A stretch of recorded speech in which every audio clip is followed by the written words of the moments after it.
At my college graduation party, my stepmother hit me in front of all the guests when I announced my engagement, and I lost consciousness. "How dare you announce the engagement without permission?" she yelled. I remained unconscious for 3 days, and when I woke up, I was shocked to see Thash and the family. My name is Elisa Milano, and here is the tale of how I defied my domineering family and forged my own route. It wasn't simple, but often the most liberating decisions are the most difficult ones. I am 23 years old, and I will graduate with honors from Albany University in a few weeks. On paper, I'm intelligent, successful, and poised, everything a family like mine could possibly want, as they like to nickname me the golden child. It sounds ideal, doesn't it? I'll tell you a little secret though. Being flawless wears you out. "Alyssa, please correct your posture, my love." As I enter the family home, my grandma Mia's piercing voice breaks the stillness. A Milano always stands tall. No matter how stealthily I attempt to enter, she always finds out. I think the woman has eyeballs in the back of her skull sometimes. I force a grin that seems more like a grimace and respond, "Yes, grandmother, I do adore my family." It's not that I don't. However, my grandmother, she is an unstoppable natural force. Her remarks are piercing enough to cut through anyone's confidence, and she walks like a queen and talks like a commander. "Alyssa has good posture, mother." With a half-hearted laugh, my dad, Raphael, tries to lighten the situation by saying she's not going to a debutante ball. "Please, Raphael," grandmother yells without pausing. "I'm just making sure the reputation of our family doesn't suffer." A Milano is never lazy. I glance to my mother, Rosalie, who gives me a calm, comforting nod. It's her way of expressing, "I've got your back," without using words. That's easier said than done with grandmother Mia though. I sneak into my room later that night and collapse on my bed. When my phone buzzes, I smile because it's Paul, my cover lover. I roll my eyes as I type, "You won't believe what my grandmother said today. Let me guess something about the Milano family reputation." He responds 2 seconds later. I laugh aloud. "Bingo." I reply with a text, "I think she's trademarked that phrase sometimes." Paul answers nearly immediately. My grandma, Haley, also had some harsh things to say about the Milanos today. When will this conflict be resolved? Yes, the notorious family dispute between Milano and Lai. It's similar to Romeo and Juliet, except with less heartbreaking love poetry and more expensive purses. You see, grandmother Mia's long-standing enemy is Paul's grandmother, Haley Lai. It seems that the dispute over which family should receive the most attention at a charity event began decades ago. Crazy, however, years later, we are still caught up in their conflict. My mother calls out from below, "Come down for dinner, Elisa." I swiftly delete my communications with Paul and groan. Believe me, it would be an incredible scandal if grandmother Mia ever discovered that I was seeing a lie. As usual, the dining room is magnificent with a polished mahogany table, sparkling chandeliers that seem like they belong in a palace, people that are most likely older than me, and a sense of anxiety that permeates any luxury place. Haley Lai's most recent charity event, did you hear about it? As piercing as ever, grandmother Mia sneers in disgust as if her lack of class is compensated for by throwing money around. Once more, here we go. A whole season of a reality TV program might be devoted to the turmoil in my family. I chew my food quietly, letting their voices blur into background noise as I zone out, dreaming of a life far away from this. For as long as I can remember, my path has always been paved for me. I've been told what to wear, how to speak, where to go, and who to associate with. Being a Milano comes with prestige, but it also comes with invisible shackles. But here's the thing. I'm not just a Milano. I'm Elisa. I have my own dreams, my own goals, and, yes, my own love, even if it's with someone my family would never approve of. Paul sees me for who I am, not for the title I carry, and that means everything. Over the next few days, I find myself at a crossroads. Graduation is so close I can taste it, and with it comes a choice. Do I continue down the path my family expects me to take, polished, perfect, and suffocated, or do I step off this gilded road and find my own way even if it means disappointing the people I care about? For the first time in my life, I feel brave enough to ask myself, what does Elisa Milano want? It's a question that will change everything. This is my story. The story of how I stopped being the golden child and started being me. I bite my tongue, resisting the urge to defend Paul's family. Instead, I focus on my plate, pushing around the organic kale salad sitting untouched in front of me. "Now, Alyssa," grandmother Mia's sharp voice cuts through the quiet tension, turning her attention fully on me. "Have you given any thought to which law firm you'll be interning at this summer?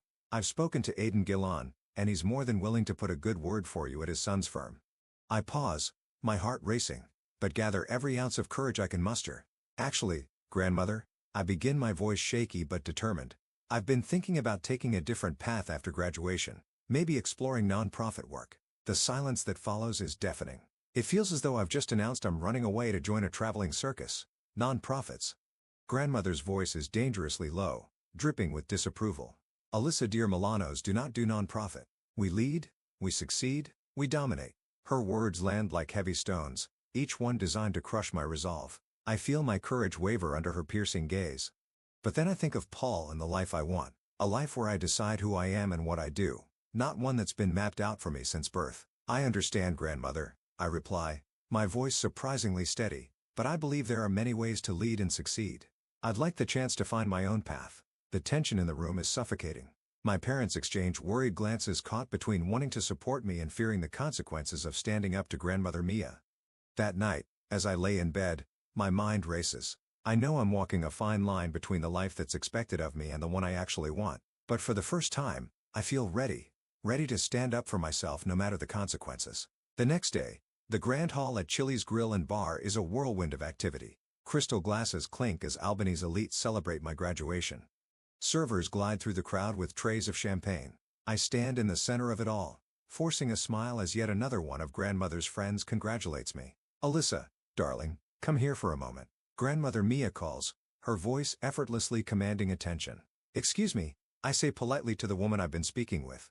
My heels click across the polished marble floors as I make my way over. Yes, grandmother? I ask carefully, keeping my expression neutral. Gentlemen, grandmother begins, her tone full of pride as she gestures toward me. This is my granddaughter, Alyssa. She's just graduated summa cum laude from Albany University. One of the men nods, clearly impressed. Following in your grandmother's footsteps, I see, he remarks. I hesitate for a split second, the weight of their expectations pressing on me like a physical force. I know what I'm supposed to say, that I'm honored, that I'll make the Milano family proud. Instead, I take a deep breath and let the words I've been holding back finally spill out. Actually, I say, meeting their gazes with as much confidence as I can summon, I'm hoping to forge my own path. I'm passionate about non-profit work and making a real difference in people's lives. The air around us grows still. The men exchange brief, polite smiles, clearly uncertain how to respond. Grandmother's expression remains perfectly composed, but I can see the flicker of frustration in her eyes. Well, that's unexpected, one of the men mutters, forcing a pilot smile. Alyssa has always been ambitious, grandmother says sharply, her voice smooth, but carrying an undeniable edge. I'm sure this is just a phase. It's not a phase, I reply softly but firmly. Grandmother doesn't respond. Instead, she gives me a long, calculated look before turning back to the men. I know she'll have more to say later, but for now, I've done it. I've spoken up. As I stand there surrounded by the of chatter and clinking glasses, I feel a mix of fear and freedom course through me.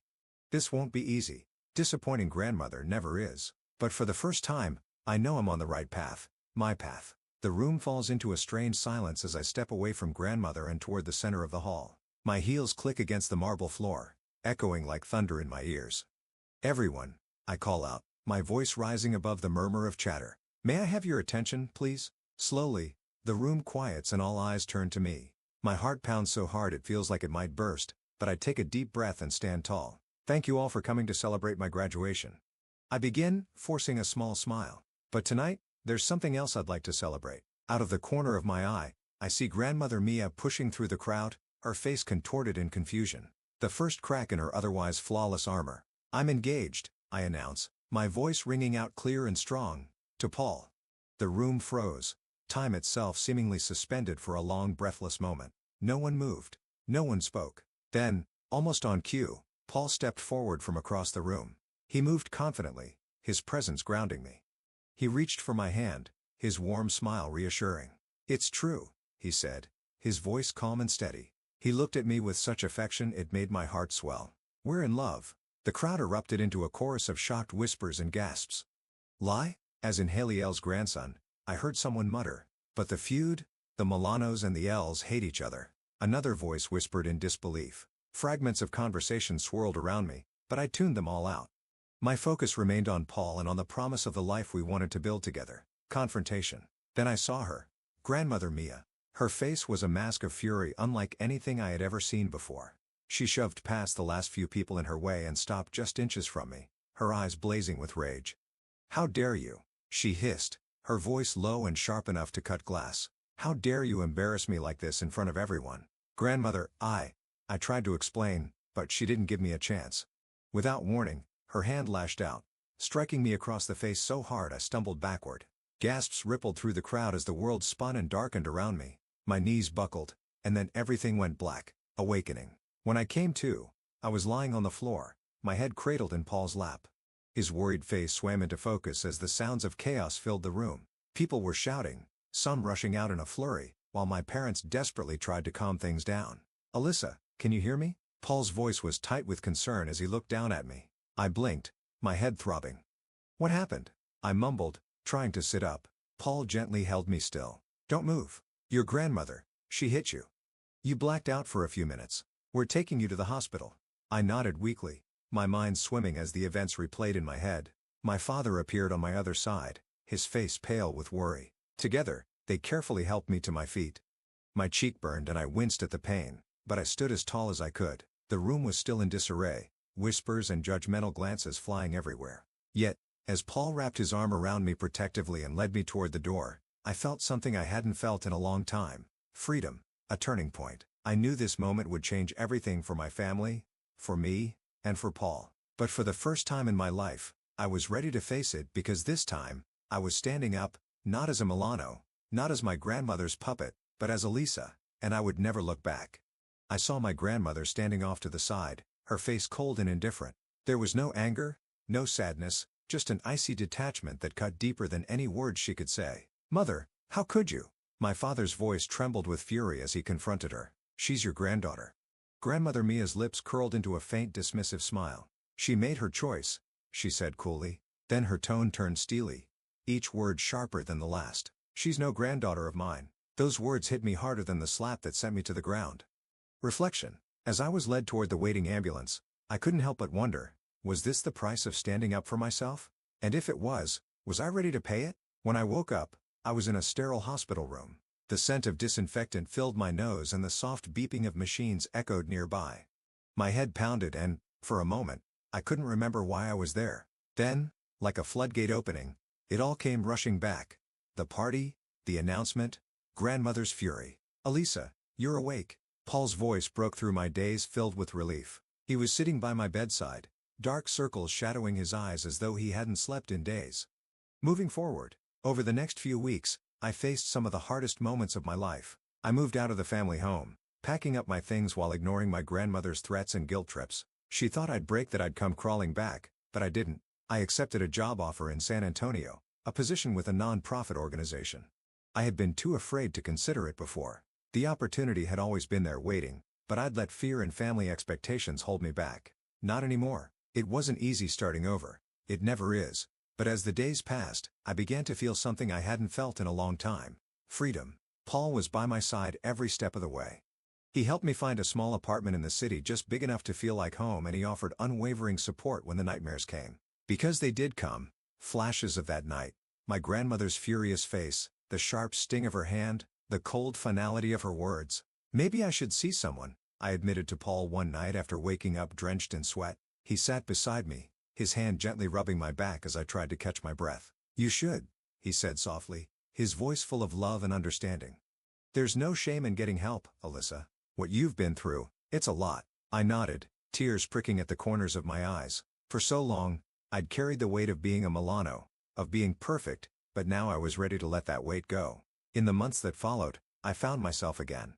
I poured my energy into my new job, helping people in ways that felt meaningful and real. I built a life that was mine, one free of expectations and judgment. My relationship with my parents began to heal as they realized how much I'd sacrificed to make them proud. And Paul stood by me through it all. One day, as I stood on the balcony of my little son, Antonio, apartment staring out at the bustling city below, I felt a quiet sense of peace. I had lost so much: my grandmother's love, the security of my old life, but I had gained something far more valuable, myself. For the first time in my life, I was living on my terms. I knew that no matter what challenges lay ahead, I was strong enough to face them. "I think that's a great idea," Paul said softly. "I'll go with you if you want." True to his word, Paul was there for me through everything. Every therapy session, every panic attack, and every moment when I doubted myself. Even when Grandmother Mia kept trying to break us apart, including a subtle threat to his family's business, Paul stood firmly by my side. Meanwhile, grandmother's perfect world was fallen apart. I heard whispers that some of her business partners had distanced themselves, not wanting to be connected to someone who had hit her own granddaughter. One evening, Paul showed me his phone. "Did you see this?" he asked. It was a video of grandmother being surrounded by reporters outside her office. "Mrs. Milano, do you have any comments on the assault allegations?" one reporter asked. "Is it true you tried to bribe your granddaughter's fee and say?" Another pushed. "How do you respond to claims that you're using your influence to hide the story?" Grandmother's face was full of anger as she ignored the questions and shoved past the reporters without saying a word. "Karma's a nightmare," I muttered, feeling both satisfied and a little sad. That part of my life was over. 3 years flew by in San Antonio. Paul and I got married in a small, simple ceremony far away from the Albany society pages. It was quiet, beautiful, and exactly what we wanted. We were happy, building a life together on our own terms. Then one day, an invitation arrived. A charity gala in Albany. I hesitated, holding the invitation in my hands, but Paul squeezed my hand reassuringly. "We can handle it. We're not the same people we were 3 years ago." When we walked into the grand ballroom, I could feel the eyes on us, hear the whispers behind our backs. I held my head high and kept moving. Then I saw her. Grandmother Mia. She was standing alone by the bar looking smaller, less intimidating than I remembered. Our eyes met, and to my surprise, she walked toward me. "Alyssa," she said, her voice softer than I'd ever heard it.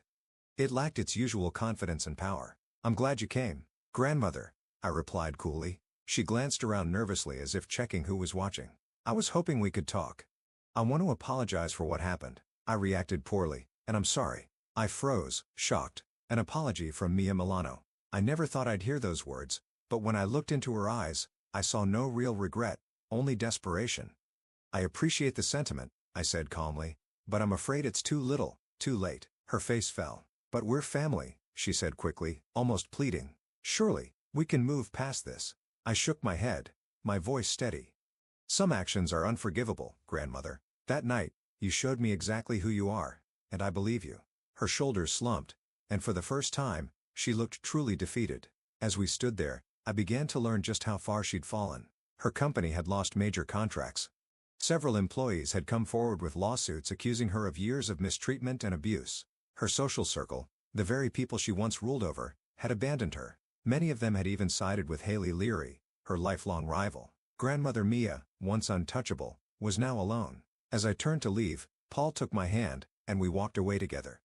I felt lighter than I had in years. I realized then that I wasn't angry anymore. I wasn't sad either. I was free, and for me, that was enough. She added, "I've lost everything," with a little tremble in her voice.